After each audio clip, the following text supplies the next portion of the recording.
Isang biyaya at isang magandang regalo kung kasama mo itong si LeBron James sa iyong kupunan. Pero isa rin itong malaking sumpa para sa iyo. Yan mismo ang sinabi ni Danny Green sa isang podcast, mga idol.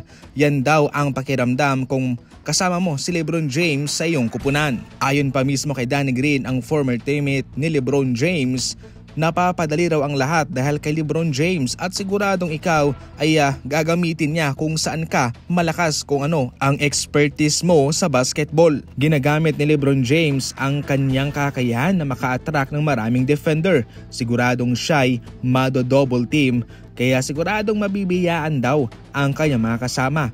Kaya para sa iyo bilang teammate ni LeBron ay malaking biyaya ang makasama siya. Pero sa kabilang banda ay mabigat rin doon naman ang pressure sa iyo. Nilinaw ni Danny Green na hindi si LeBron ang naglalagay ng pressure sa kanyang mga teammate kundi ang kanyang mga fans. At baka sabihin raw ng kanyang mga fans na sino itong kasama dyan ni LeBron James na hindi makatira, na hindi makapasok, na hindi maka-execute ng play. Kaya minsan ay kabadong-kabado raw yung mga teammate ni LeBron James dahil sa pressure na inilalagay ng kanyang mga fans sa mga players na siyang nakapalibot kay LeBron. Sa madaling salita, syempre kinakailangan mo na lang tibayan ang iyong kalooban at huwag ka na lang magpadala sa pressure.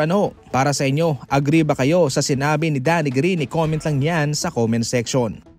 Samantala, preview tayo sa labanan ng OKC Thunder at ng Indiana Pacers para sa NBA Finals. Sino kaya ang llamado? Sino ang dihado sa kanilang dalawa? Sa ngayon pa lang ay llamado na ang OKC Thunder laban sa Indiana Pacers. Sa pagiging dominante pa lang daw ni Shai Gilgeous-Alexander sa mga laban ay siguradong ito huy magpapaangat sa kanila. Samantalang naging maganda naman, mga idol, ang record ng buong Oklahoma City Thunder team sa conference ng Indiana kung saan sila'y nanalo ng 29 wins at isang talo lamang. Kabilang na po sa mga panalong iyon yung panalong kanilang nakuha laban sa Indiana Pacers na mayroon pang margin na 13 points. Yun ang kanilang kalamangan sa Indiana sa mga panalong iyon.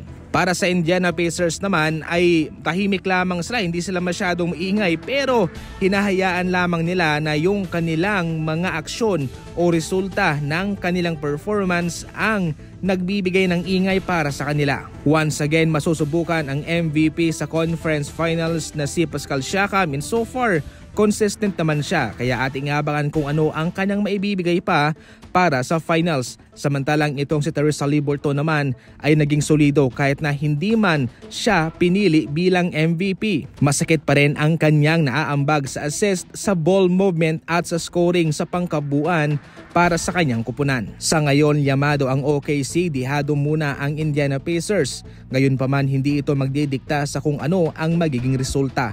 Abangan na lang po natin sa Game 1 and Game 2.